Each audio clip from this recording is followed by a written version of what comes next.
One day, James had to wait at the station till Edward and his train came in. This made him cross. Late again! Edward laughed, and James fumed away.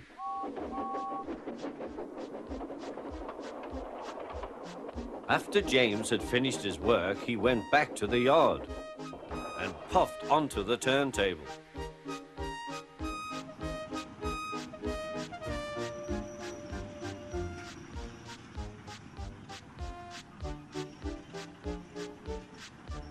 He was still feeling very bad-tempered.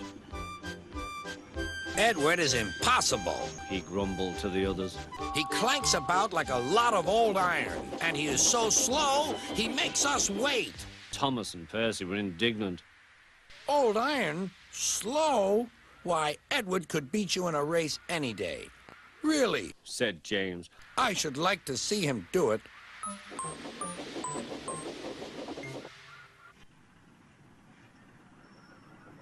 Next morning, James's driver was suddenly taken ill. He could hardly stand, so the fireman uncoupled James ready for shunting. James was impatient. Suddenly, the signalman shouted. There was James puffing away down the line. All traffic halted, he announced at last. Then he told the fireman what had happened. 2 boys were on James's footplate fiddling with the controls. Phew! They tumbled off and ran when James started. The signalman answered the telephone. Yes? He's here. Right. I'll tell him. The inspector's coming at once. He wants a shunter's pole and a coil of wire rope. What for? Wondered the fireman. Search me, but you'd better get them quickly. The fireman was ready when Edward arrived.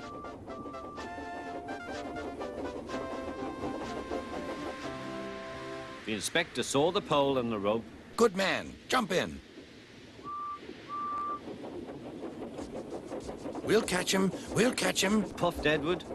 James was laughing.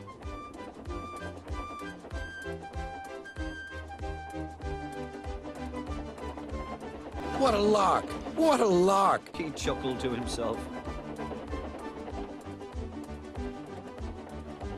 Suddenly, he was going faster and faster. He realized that he had no driver. What shall I do? I can't stop. Help! Help! We're coming. We're coming, called Edward.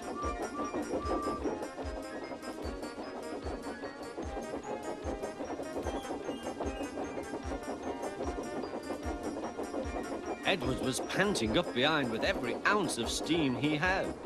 At last, he caught up with James.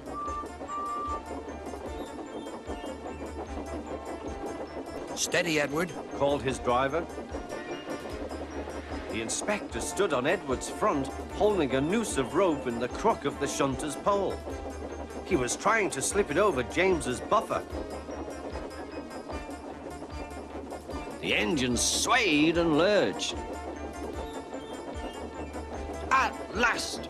Got him! He shouted. He pulled the noose tight. Gently braking, Edward's driver checked the engine's speed, and James's fireman scrambled across and took control. So, the old iron caught you after all, chuckled Edward. I'm sorry, whispered James. Thank you for saving me. You were splendid, Edward. That's all right, replied Edward. The engines arrived at the station side by side. Sir Topham Hatt was waiting. A fine piece of work, he said. James, you can rest and then take your train.